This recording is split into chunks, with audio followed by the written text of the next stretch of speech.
Hi,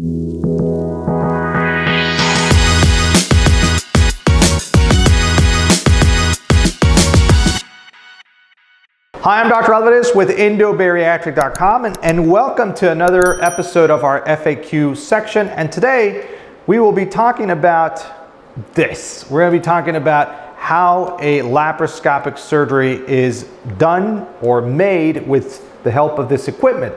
Now, we've talked about the instruments, the instrumentation used for laparoscopic procedure or even for mini laparoscopic procedure, but we've never done a video talking about the hardware, what is required to do a laparoscopic procedure.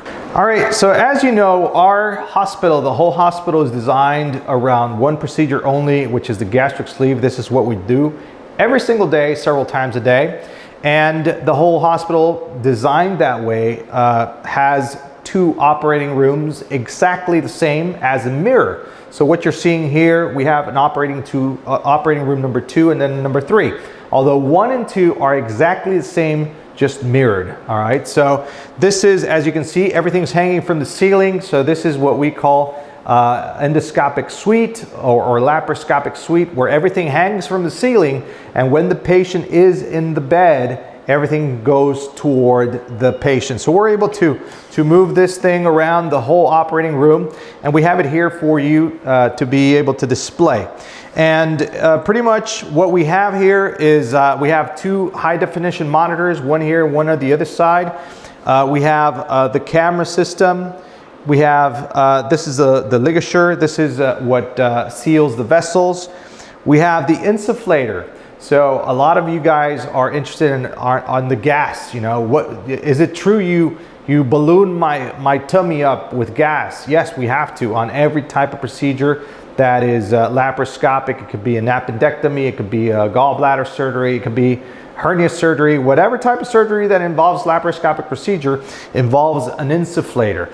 And I'll explain in a few minutes what this does. We also have a high definition storage system. So this is a big hard drive. This is where we video record each and one of my movements during surgery. And we have a light source. So now I will explain what each thing does. All right, so we're going to start with our first device, which is the camera. And this is a high definition camera, and this processes the image that we are trying to see, and it'll take it to the monitor. All right, it's a high definition camera. Of course, it's a small camera. This comes all the way to here. I'm covering it because otherwise I can point out on whatever I want to see.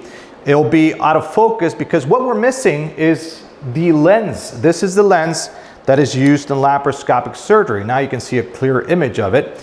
And this is a long lens. What we do in laparoscopic surgery is a little tiny incision, and through there we poke this camera in and we're able to see everything inside. So this is also a high definition lens that works along with the camera. And as you can see, the quality of the picture is very high definition. It's very clear, you know, and this is what we put inside the patient. Okay, now we will talk about the insufflator. This is the insufflator. This is what calibrates and measures the amount of pressure inside a patient's belly or abdomen. And this machine or this instrument, what it does, if it's lacking pressure, it'll pump in more air. Why do we need air? Well, this air will create a dome, will create a roof that we're able to see all the inside. Otherwise, everything's stuck to everything, and we won't have that space for us to work with. So we need to create this space, and air creates that for us. So this machine, what it does is it measures how much millimeters of mercury you want, how much pressure you want inside a patient, and you're going to tell this machine how much pressure you want in the patient. That is, of course, safe. This has safety limits, and you'll place how fast you want that. How many liters per minute you want, how much flow you want into the patient. You want a slow flow, or you want like a really fast flow in case you lose pressure. You want to compensate that really quick. So this right here goes of course, everything's hanging from the ceiling. This goes all the way back, goes outside the building to a reservoir outside the building where we hold the CO2. It's a big tank. And of course, this serves for all the surgeries. So when we're ready to go, we're going inside the abdomen. We start with a Varus needle. It's a needle that goes into the abdomen, and this connects to the needle, and then of course to the patient. And whenever we're ready to go, we start this, and you'll hear it. You'll probably be able to hear it with my microphone. And it's pumping air. All right, you're pumping air. And this will control whenever, if I clock this, if I close this, it says there's an occlusion. This is like a smart little device. They'll tell you something's clogging it. We unclog it, it flows, you know. So this is what that does. It actually will maintain a good amount of pressure throughout the surgery until we're done, and then we decompress. We release all that air that we used during the surgery. Now this very interesting fact is CO2 is very it's easily absorbed by the patient, so patients don't stick with this. This gets out of their system next few hours.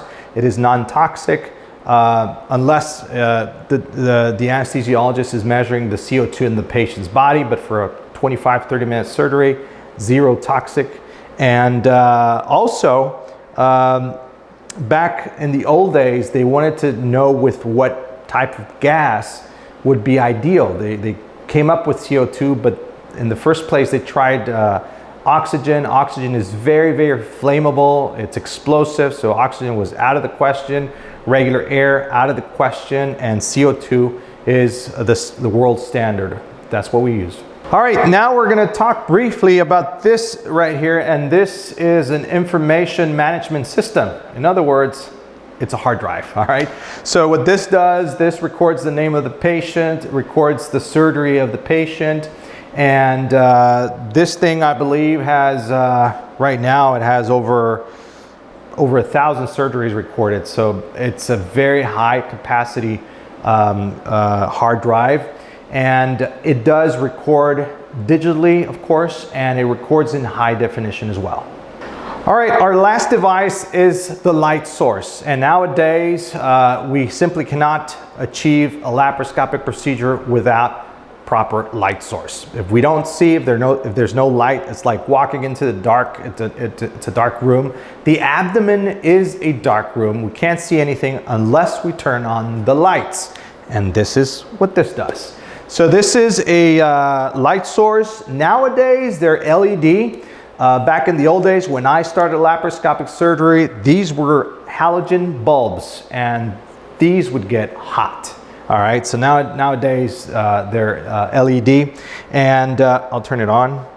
This will create a beam of light that will travel through fiber optics and concentrate them in a very high beam of light.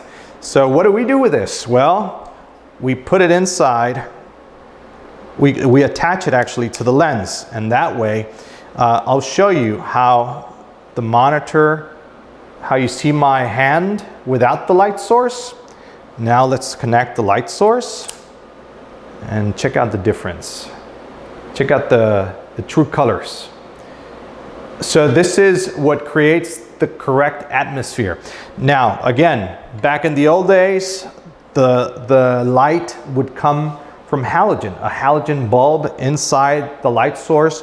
Only the beam would go through all the fiber optics, and this would be extremely hot. You simply could not do that. It would burn. It would be very dangerous to have these around patients, because the patients would be, of course, under anesthesia, and if you just disconnect this and leave it close by to the patient, it created burns in patients, because this would be extremely hot. Nowadays, this simply does not happen. Technology, I mean, it just keeps on advancing. Now they're all LED, and it creates a much brighter light source as well. As you can see, we are at 60% brightness. This goes all the way to 100, which is just way too bright, and it would just simply glare the camera because it produces such high beam of light. All right, guys, there you have it. I hope you found this information useful. If you did and you found it interesting, leave me one of these because it's very, very useful for our channel. I appreciate the support. And if you're into weight loss surgery, gastric sleeve surgery, weight loss in general, be sure to subscribe to our channel. That way you don't miss any of our future videos. I appreciate you being here with me. I'll see you next time.